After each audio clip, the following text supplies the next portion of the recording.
Salut à tous, aujourd'hui on se retrouve pour l'épisode 51 de l'After Zap Image. On va débuter avec une mauvaise nouvelle pour Thiago Silva, le défenseur central du Paris Saint-Germain. Il s'est blessé lors du match de la sélection brésilienne en Bolivie.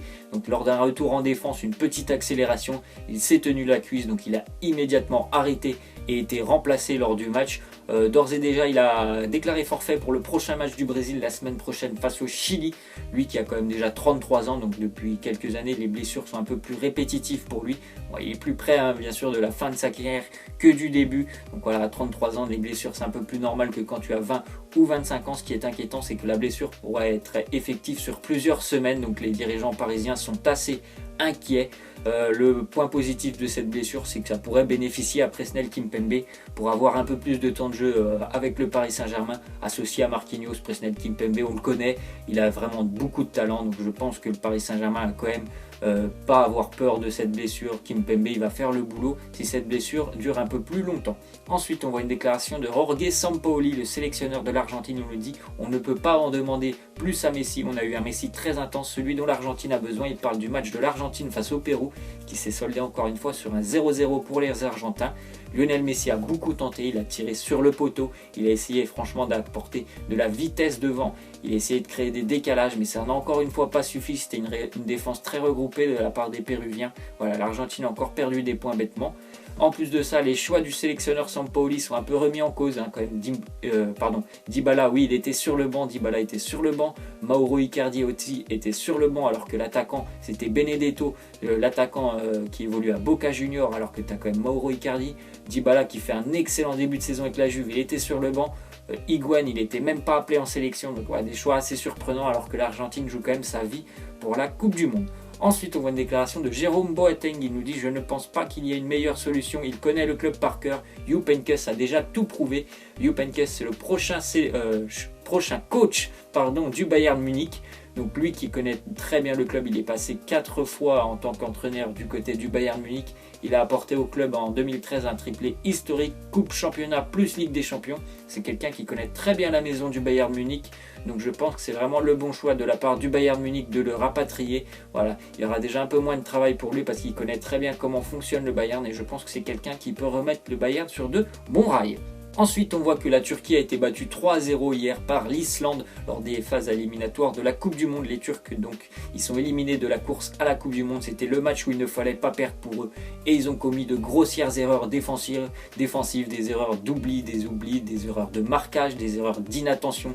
Ce qui a permis à des Islandais, voilà, eux, ils sont solides, les Islandais. Ça leur a permis d'en mettre 3 aux Turcs chez eux et de les éliminer pour la course à la Coupe du Monde. En revanche, l'Espagne, elle est qualifiée. L'Espagne qui s'est imposée, elle, 3-0 face à l'Albanie. De très beaux matchs avec des belles passes décisives de la part d'Isco. Un beau match de la part des Espagnols. Gérard Piqué d'ailleurs était titulaire. Et voilà, cette Espagne qui s'est imposée 3-0, elle a bénéficié aussi de la contre-performance de l'Italie qui a été tenue en échec par la Macédoine. Il me semble un but partout pour les Italiens qui donc devront passer par les barrages. Ensuite, on voit que la méforme de Luis Suarez pourrait être due à un kyste qu'il a sur la jambe droite qui le gênerait énormément. Il pourrait y avoir aussi une opération pour Luis Suarez en novembre. Lui qui fait un début de saison assez compliqué avec le Barça. Il marque beaucoup moins, il est beaucoup moins décisif que les années précédentes avec le Barça. Ça peut certainement être aussi dû à cette blessure. Donc on verra comment ça va évoluer pour Luis Suarez. Ensuite, on voit que le Mali et la Côte d'Ivoire se sont quittés hier sur un match nul 1-1, donc ce qui permet aux Ivoiriens de toujours être premiers du groupe. Mais le Maroc, qui est deuxième, joue aujourd'hui face au Gabon. Les Marocains, en cas de victoire, pourraient prendre cette première place à la Côte d'Ivoire. Il restera quand même une journée à jouer la semaine prochaine, donc on verra de qui du Maroc ou de la Côte d'Ivoire rejoindra la Coupe du Monde en Russie. Ensuite, on voit les résultats hier. Donc je vous l'ai dit, l'Islande s'est imposée en Turquie 3-0. La Croatie a été tenue en échec par la Finlande 1-1. Grosse victoire aussi importante pour le Pays de Galles en Géorgie 1-0 parce que les Gallois, ils voient l'Irlande revenir juste derrière. L'Irlande qui s'est imposée aussi face à la Moldavie. Le prochain match, c'est un Pays de Galles-Irlande. Et donc il y a un point d'écart entre les deux équipes. On verra qui de Gareth Bale, si Gareth Bale pourra jouer la Coupe du Monde ou au moins passer par les barrages. Ensuite, on voit une déclaration du capitaine de l'équipe de France, Hugo Lloris. Il nous dit on ne peut pas rentrer sur un terrain en se disant on attend, on a 90 minutes, les Bleus ce soir.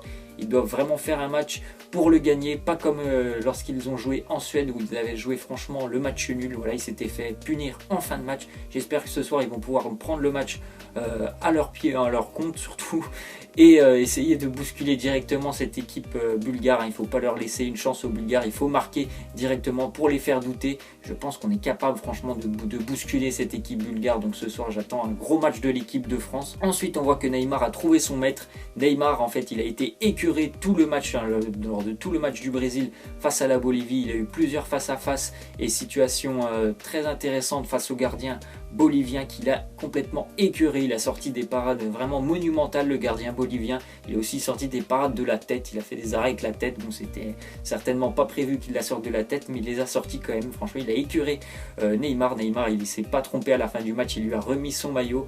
Voilà, même s'il a été écœuré tout le match, il ne s'est pas trompé. Ensuite, on voit une statistique par rapport à l'Argentine. L'Argentine, maintenant, c'est vraiment inefficace devant le but. Sur leurs 73 derniers tirs en éliminatoire, ils n'ont toujours pas trouvé le chemin des filets, les Argentins, donc c'est un peu compliqué. Le dernier but pour eux, c'était face au Venezuela, mais c'était un but contre son camp d'un défenseur vénézuélien, donc ils ont vraiment de gros problèmes en attaque, les Argentins, qui est pourtant, c'est presque la meilleure attaque du monde, l'Argentine, si tu penses qu'il y a Icardi, Dybala ou Messi ou Higuaín, mais bon, comme je vous l'ai expliqué un peu plus tôt, tout le monde ne joue pas en Argentine, et voilà, il y a quand même de très très gros problèmes dans cette sélection argentine. Ensuite, on voit qu'Andrés Iniesta a prolongé pour la vie avec le FC Barcelone. Il nous dit « Mon amour pour le Barça est immense, je serai ici jusqu'à ce que mon corps me dise d'arrêter ». Lui qui est quand même assez vieillissant aussi, il a prolongé pour la vie avec le FC Barcelone. C'est un petit peu comme Francesco Totti, restera dans son club de cœur jusqu'à la fin de sa carrière. Et c'est une très belle preuve d'amour de la part d'Iniesta pour le Barça. Ensuite, on voit que Zlatan Ibrahimovic devrait reprendre l'entraînement collectif avec Manchester United à la fin du mois d'octobre ou début du mois de novembre.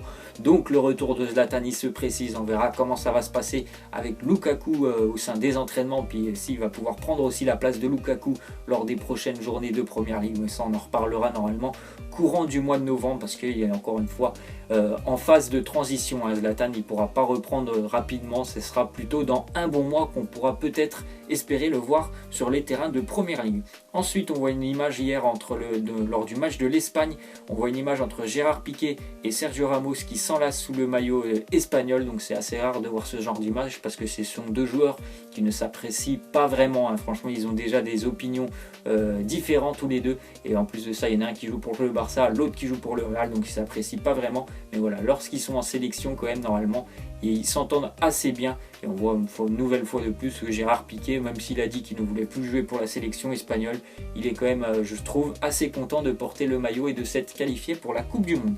Ensuite, on voit le nouveau maillot de l'Italie, de la sélection italienne. Les Italiens, il y a eu qu'un joueur hier qui a porté ce nouveau maillot, c'est le gardien Gianluigi Buffon. C'était la première fois de sa carrière en Italie qu'il évoluait avec le maillot bleu de la Squadra Azzurra. En plus de ça, pour Buffon hier, c'était sa 172e sélection.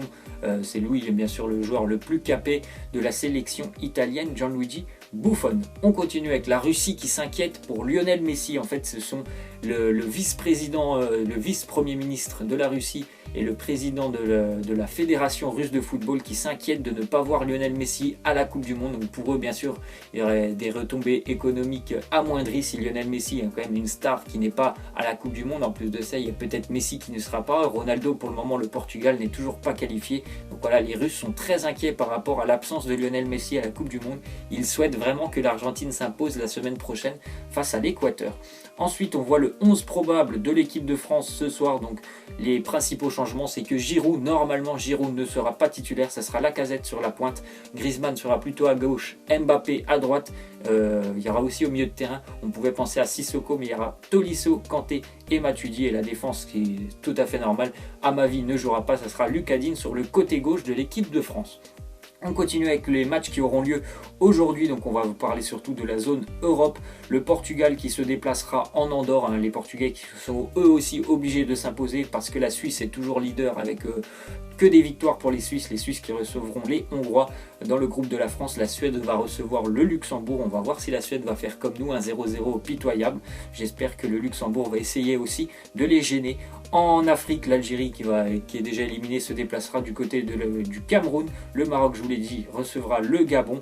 Les États-Unis aussi ont battu cette nuit le Panama 4-0. Le Panama qui était en voie de se qualifier. Voilà, ils se sont fait sèchement battre par les Américains qui reprennent un peu plus leur marche en avant pour cette Coupe du Monde. On va terminer avec la petite question de fin. Donc vous voyez les statistiques de l'équipe de France lorsqu'elle se déplace à Sofia en Bulgarie. C'est 6 matchs pour l'équipe de France, 0 victoire. C'est déjà un peu compliqué quand on voit ce genre de statistiques, mais j'ai quand même confiance en l'équipe de France pour ce soir. Donc il y a 5 victoires pour les Bulgares et un nul. Donc vous me laissez, vous en commentaire, vos petits pronos pour ce soir. Moi je vois l'équipe de France s'imposer 1-0. Moi ça me suffit s'il y a 1-0. Donc j'espère que les Bleus pourront s'imposer au moins 1-0. Vous pouvez me laisser, vous, en commentaire, vos pronos pour ce soir. Je vous laisse, je vous dis à la prochaine. Ciao!